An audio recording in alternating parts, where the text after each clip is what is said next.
اور اسماعیل اور ادریس اور ذوالکفل کو بھی یاد کرو، یہ سب صبر کرنے والے تھے،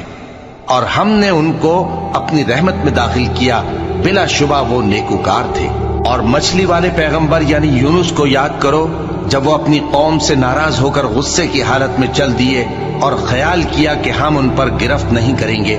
مگر پھر اندھیروں میں اللہ کو پکارنے لگے کہ تیرے سوا کوئی معبود نہیں، تو پاک ہے اور بے شک میں قصوروار ہوں۔ تو ہم نے ان کی دعا قبول کر لی اور ان کو غم سے نجات بخشی، اور ایمان والوں کو ہم اسی طرح نجات دیا کرتی ہیں۔ اور زکریا کو یاد کرو، جب انہوں نے اپنے پروردگار کو پکارا کہ پروردگار مجھے اکیلا نہ چھوڑ، اور تو سب سے بہتر وارث ہے، تو ہم نے ان کی پکار سن لی اور ان کو یحییٰ بخشے اور ان کی بیوی کو اولاد کے قابل بنا دیا۔ یہ لوگ لپک لپک کر نیکیاں کرتے اور ہمیں امید اور خوف سے پکارتے اور ہمارے آگے عاجزی کیا کرتے تھے۔ اور ان خاتون یعنی مریم کو بھی یاد کرو، جنہوں نے اپنی عفت کو محفوظ رکھا، تو ہم نے ان میں اپنی روح پھونک دی اور ان کو اور ان کے بیٹے کو اہل عالم کے لیے نشانی بنا دیا۔ لوگو، یہ تمہاری جماعت ایک ہی جماعت ہے، اور میں تمہارا پروردگار ہوں، تو میری ہی عبادت کیا کرو۔ اور لوگ اپنے معاملے میں باہم متفرق ہو گئے، مگر آخر سب ہماری طرف رجوع کرنے والے ہیں۔ اب جو نیک کام کرے گا اور مومن بھی ہوگا تو اس کی کوشش رائے گا نہیں جائے گی، اور ہم اس کے لیے ثواب اعمال لکھ رہے ہیں۔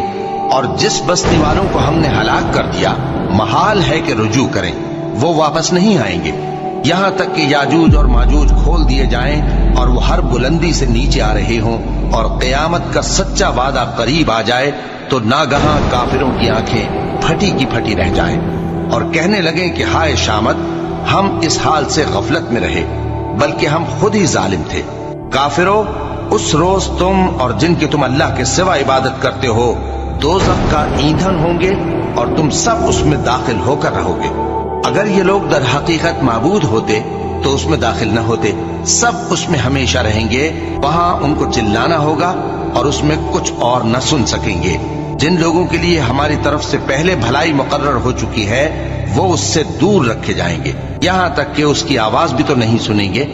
اور جو کچھ ان کا جی چاہے گا اس میں یعنی ہر طرح کے عیش اور مزے میں ہمیشہ رہیں گے۔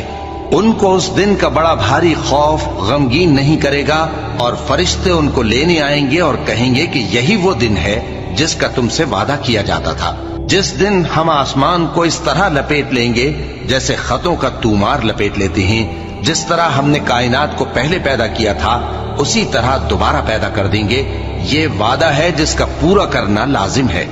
ہم ایسا ضرور کرنے والے ہیں۔ اور ہم نے نصیحت کی کتاب یعنی تورات کے بعد زبور میں لکھ دیا تھا کہ میرے نیکوکار بندے ملک کے وارث ہوں گے۔ عبادت کرنے والے لوگوں کے لیے اس میں اللہ کے حکموں کی تبلیغ ہے۔